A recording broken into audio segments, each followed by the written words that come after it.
Yon mga masters, bali 8 videos, araw-araw tuwing umaga na po tayo mag-a-upload. Maraming salamat sa mga solid kong masters dyan na patuloy pa rin na sumusuporta sa aking mga ina-upload na kwento o videos. At sa mga hindi nag-skip, maraming salamat po sa inyong lahat. At mag-iingat po kayo palagi and God bless. Magandang gabi mga masters, bali ngayon po ay 8 videos po ma-upload ko po sa aking YouTube channel. Tama nga mga masters, 8 videos nga po ma-upload ko. Yon, what's up mga masters? Nandito na naman tayo sa panibagong araw, panibagong kabanata na naman ang pagsasama-samahan natin ngayon guys.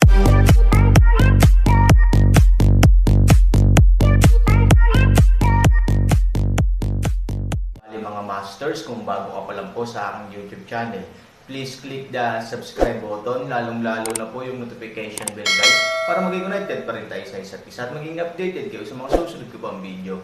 Bali mga masters, bago natin umpisahan ng kwento ay mag-shoutout po muna tayo para sa mga solid nating tagapakinig. Shoutout kay Ofalsa at shoutout kay Robert Tolentino. Yun na nga mga masters, no? Bali hindi na ito patagalin. In 3, 2, 1, let's go!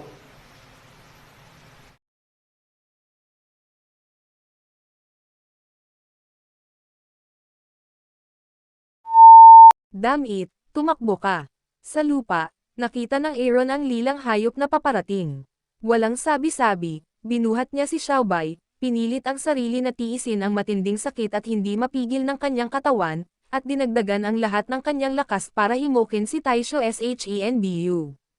Ang Purple Forbidden Thunder Beast ay biglang sumalakay, tuwid ang mga kuko. Ang figurine ng Aaron ay kumikislap din sa oras na ito. Boom! Habang ang Purple Forbidden Thunder Beast ay sumusugod sa kalangitan, sinundan din ito ng Purple Thunder at binomba. Sa malakas na ingay, diretsyong sumabog ang lupa. I'll give up, let everyone give up. Pagkatapos ng pagsabog, nabigla si Aotian nang makitang 12 ng kanyang mga amo at daan-daang mga disipulo ang naging abo sa ilalim ng lilang kidlat. At ang kapirasong lupa na iyon, sa oras na ito, ay ganap ding naging pinaso na lupa. Habang sumisigaw si Aotian, ang isang grupo ng mga tao na orihinal na itim ay sumuray-suray na kumalat sa oras na ito. Ngunit biglang lumitaw ang Aaron at sumisigaw. Matapos maakit ang atensyon ng ipinagbabawal na kulog na hayop, isang Taisho na banal na hakbang ang biglang nawala. Boom! Biglang dumating ang ipinagbabawal na hayop na kulog, at isang grupo ng mga tao ang direktang tinamaan ng hindi sinasadyang mga pinsala at naging abo. Pagkatapos, lumitaw muli ang Aaron at tumakas muli. Damn it, son of a bitch, this son of a bitch, sinadya niya. Galit na sinumpa ni Aotian ang kalye at pinanood ang kanyang mga piling tao na namatay sa ilalim ng pag-atake ng ipinagbabawal na halimaw na kulog. Sobrang sakit ng puso niya na hindi na siya makahinga. Sa Aaron na patuloy na umaakit, at pagkatapos ay nagtatago, ang buong eksena ay biglang parang purgatorio ng tao. Ang mga pelikula ng mga piling alagad ay ginawang abo ng kidlat. Sa ilang sandali, walang tigil silang sumisigaw, at ang itim na abo at ang kidlat ay nasa lahat ng dako. Ang kulog na dagat ay umaalingaw-ngaw, ang kulay ube na kidlat ay kumikislap, ang lupa ay nasusunog, ang mga bundok ay nawasak, at kung saan ang ipinagbabawal na kulog na halimaw ay dumaan, naroon, walang damo. Grabe naman, tumakbo ka Nima. Ngayon lang ako pinalo ng mga bitch mo. Sa larangan ng digmaan, ang Aaron ay sumisigaw ng isang ngiti, na may mabangis na ngiti, at hinarap ang sarili sa posisyon ng higit sa 12 ng mga ito. Mahigit sa 12 ng eksperto ang tumingin sa Aaron, at pagkatapos ay tumingin sa Purple Forbidden Thunder Beast na nagmumula sa kanyang likuran. Galit silang sumigaw, napakasumpa mo yin. Oo, moldite ka, hayop ka, just play fair and square. Play this trick. Isang grupo ng mga tao ang galit sa isa't isa, pagkakaisa, pinagalitan Aaron walang kahihiyan, ngunit huwag isipin na ito grupo ng mga tao na natipon laban sa Aaron kung paano walang hiya. Walang ganoong double standard. Gayunpaman, kung papagalitin ka, kailangan mong tumakbo. Sa sandaling bumagsak ang boses ng mahigit 12 ng eksperto, isa-isa silang sumugod sa ibang mga lugar. Itinulak mo ako at itinulak sa pagitan ng isa't isa, sa takot na mahuli sila. Walang pagkakaisa ngayon lang. Ngunit ang kanilang bilis ay masyadong mabagal kumpara sa Aaron. Bagamat ang buong kalamnan ng katawan ni Aaron ay nanginginig dahil sa sobrang lakas sa oras na ito, nasa kanya ang bilis ng Taisho Shenbu, at madali pa ring habulin ang mga taong ito. Isang iglap, sa susunod na segundo, ang ipinagbabawal na kulog na hayop ay magiging sulit din. Boom! Sa pagdating ng lilang liwanag, ang mga katawan ng 10 master ay naging abo sa isang iglap. Natigilan si Ye Guocheng. Ang kapangyarihan ng ipinagbabawal na halimaw na kulog ay napakabangis na ang buong tao ay hindi maiwasang lumiit sa likod ng iba. Napakablo ng mukha ni Ao Tian. Paano niya naisip na magiging ganito? Sa kasalukuyan, pinapatay ang mga elite na sundalo. Heartbroken siya. Pagkatapos ng lahat, ito ang mga lumang ugat ng walang hanggang dagat. Paalisan ang lahat dito ngayon. Nagyayelong mukha ni Ao Tian. Tumanggaw si Ao Yong. Pagkatapos ay tumingin siya sa isang senior executive sa tabi niya at sinenyasan siyang patulan ang tambol para pigilan ang hukbo. Natigilan ang lalaki, nanginginig ang katawan at 10,000 damonimos sa puso. Sa oras na ito, sino ang handang maakit ang atensyon ni Aaron? Kung gusto niyang tumakbo papunta sa sarili niya, ano ang dapat niyang gawin? Anong kinakatakutan mo? Nagalit si Ao Tianwei at tumingin kay Aaron. Mabangis ang buong tao. Sana makaligtas ka sa pagnanakaw ng mag-isa mamaya, at mabuhay ka pa. Tumigil ka. Oo, yung isang magaan na inumin, ang galit na mga mata ay isang titig, ang kapos-palad na executive ay masunurin lamang na matalo ang tambol upang huminto. Sa tunog ng tambol, mabilis na umatras si Ao Tian sa likuran. Ang tunog ng tambol ay hindi gaanong hayaan ang mga disipulo na umatras, ngunit mas katulad ng kanilang pag-urong sa sarili.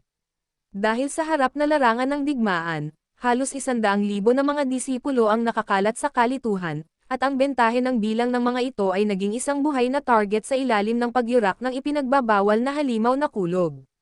Kahit saan pumunta si Aaron, may mga sigaw ng mga multo at lobo kahit na maraming tao ang tumakbo palabas, sila ay nabigla at kinilig dahil nakita nila ang kanilang mga kasama na naging abo ng itim sa ilalim ng langit, ang kambal na zigwang. Ang Aaron ay parang isang personal na bomba ng karne, na hindi maiiwasan ng lahat.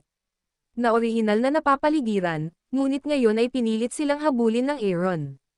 Ito ay isang kakilakilabot na panahon. Panahon na ba? Si Ao Tian ay sobrang nanlumo. Nakatitig siya sa madilim na ulap gamit ang kanyang mga mata. Kung hindi siya dumating, malapit na siyang tumawid. Sa oras na ito, ang madilim na ulap ay biglang tumunog ng 4 na kakaibang dagandong. Dragon Dagandong, Phoenix Dagandong, Tigre Dagandong, Pagong Chant. Sumunod din ang pressure na malapit sa masamang panahon, sa ilalim ng madilim na ulap, nabali ang mga puno, bumagsak ang mga bundok, nabasag ang lupa, natapakan ang lungsod. Darating, kapag ang 4 na hayop ay umungal, ang langit at ang lupa ay nanginginig at pumutok, at ang buong mundo ay protektado mula sa lindol ni Buddha at isa sa kanila. Pagkatapos ay gamulong ang mga ulap, umuungal ang hangin at kumikidlat. Sa mga ulap, unti-unting lumilitaw ang 4 na hayop. Sa silangan, mayroong isang asol na dragon na lumilipad na halos libu-libong talampakan ang laki. Nagniningning at nagbabanta ang berdeng ilaw sa katawan ng dragon. Isang dagandong lang ay nagulat na sa langit. Ito, nagulat lahat si Ye Guocheng at ang iba pa. Huwag sabihin kung malapit o hindi, ang layo lang. Maraming mga tao ng mataas na paglilinang ang nakakaramdam ng labis na hindi komportable na para bang sila ay nasa ilalim ng presyon ng Mount Tai. Puno ng pawis ang likod at noo nila. Ano ba yan? Natarante si Ye Guocheng. Masyadong ligaw na Dragon Emperor. Kinakagat-kagat ni Ao Tian ang kanyang mga ngipin, ang kanyang mukha ay malamig, at ang kanyang buong buhay ay nanginginig. Pagkatapos ay minulat niya ang kanyang mga mata at uminom sa galit na boses. Ang halimaw sa 4 na direksyon, ang anak ng asong ito ay talagang humahantong sa Taiwang Dragon Emperor. Aaron, moldite kang kapwa, dapat ba akong ngumiti o hindi? Natigilan si Ye Guocheng nang marinig niya ang pangalan. Hindi niya maintindihan kung ano iyon, ngunit naisip niyang mabangis ang dragon. Ang Dragon Emperor, ibig sabihin, ang parusa ni Aaron para sa kulog. Ay, malamig ang mukha ni Ao Yong. Nanghina si Fu Tian at bumagsak sa lupa. Yung mukha niya parang parehong baliw. Pagkatapos ay tumawa siya ng ilang beses, mapait at matigas. Tumango si Altian, oo, pagnanakaw ng Sansian. Ang mga salitang ito ang mukha ng lahat ay malamig, ang mag-aaral ay maliit na Zhang. Ano? Aaron Cruz ay nakakalat na walang kamatayang Rob. Imposible. Walang anumang nakawan ng Sansian sa mundo sa loob ng kahit ilang daang taon. How could that Earthman?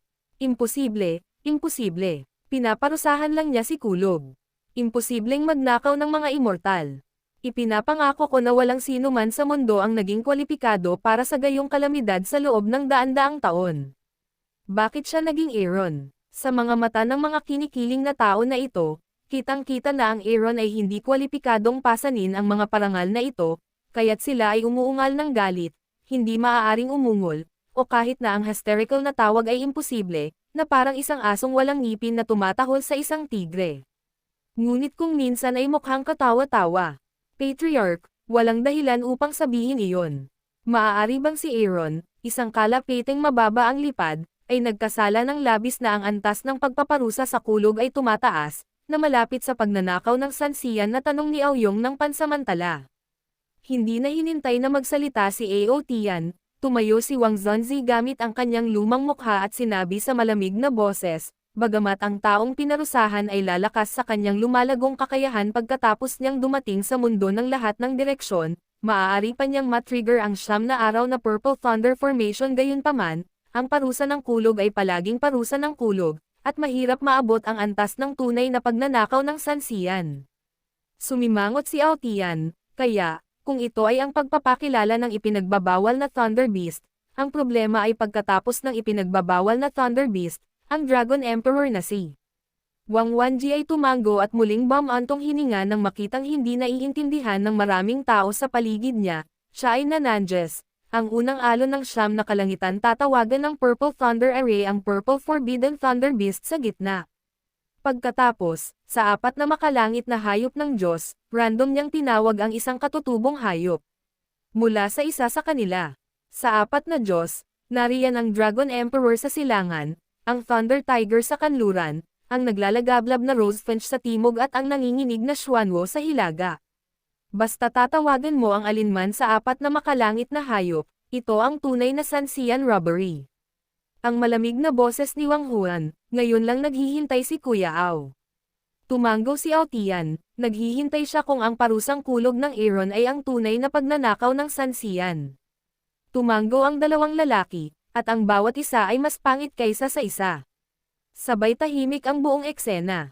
Aaron, ang ipinatawag na Dragon King na ito ay kay, nag-aatubili na sabi ni Ye Gocheng.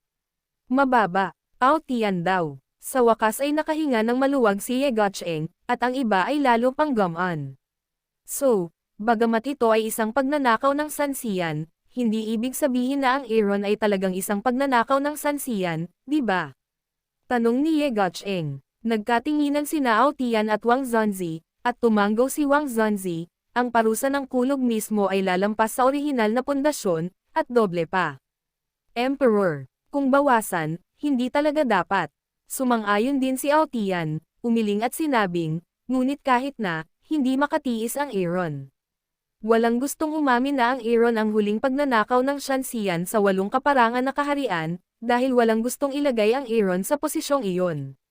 Mukhang dumating na ang retribution ng bata. Damn it, ginamit lang namin ang bawal na Thunder Beast para harapin kami. Now, it's turn of heaven to deal with him. Damn, you'll be smart, bitch.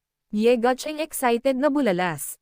Bagaman ang Dragon Emperor ang pinakamahinang link sa 4 na makalangit na hayop, ang kapangyarihan nito ay mas malakas kaysa sa ipinagbabawal na kulog na hayop. Ngayon, tingnan natin kung paano siya namatay. Gusto mong gamitin ang sarili mong sakuna para makuha tayo. Damn, sa tingin mo kaya mo ang kahihinatnan. Ngunit sa oras na ito, ang langit ay biglang umuungal. Pagkatapos, sa madilim na ulap, ang kulog ay lumulukso pa rin, ang mga lilang electric wave ay gumugulong, ang simoy ng hangin, at isang tigre na may mga purple na electric waves na kumukuha sa buong katawan nito, nakatayo sa timog na parang isang puting jade. Mapapahamak ako, kulog Xuanho. Paanong may isa pang halimaw sa langit? Ang mga tao, nakagagaling lang, ay takot na parang multo, hindi ko alam.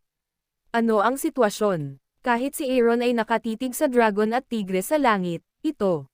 Si Xiaobei din sa isang pagkawala, sabi ng isa.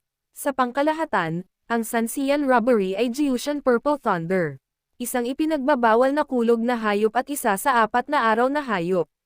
Pero hindi ko masyadong maintindihan na pinaghalo mo ang dalawa. Masyado ba akong malakas? Natarante si Aaron, siguro.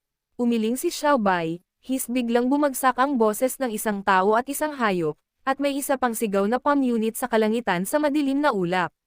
Sa madilim na ulap ng timog, sinunog ng pulang apoy ang mga ulap, na sinusundan ng 2 malalaking pakpak, isang mabangis na pamaypay, isang phoenix na may nagngangalit na apoy, lumilipad pataas, damn it on the ground, Aaron, Aotian at iba pang mga lugar, pati na rin ang mga elite na sundalo, na tumakas at nanginginig sa paligid, halos sumigaw ng sabay-sabay na malamig ang mukha ni Aotian at maaaring mamatay ang langaw. Anong ibig mong sabihin?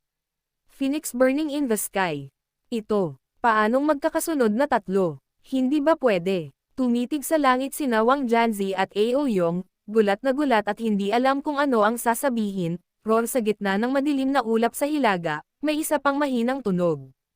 Pagkawatak-watik ng maitim na ulap, dahan-daang diniinan ng malaking ahas ang matandang pagong, damn it, no, di ba? Halos baluktot ang bibig ni Aotian at bumulong-bulong. Yun na nga mga masters, no? Bali panibagong kabanata na naman yung natapos natin ngayong gabi. Muli, maraming salamat po.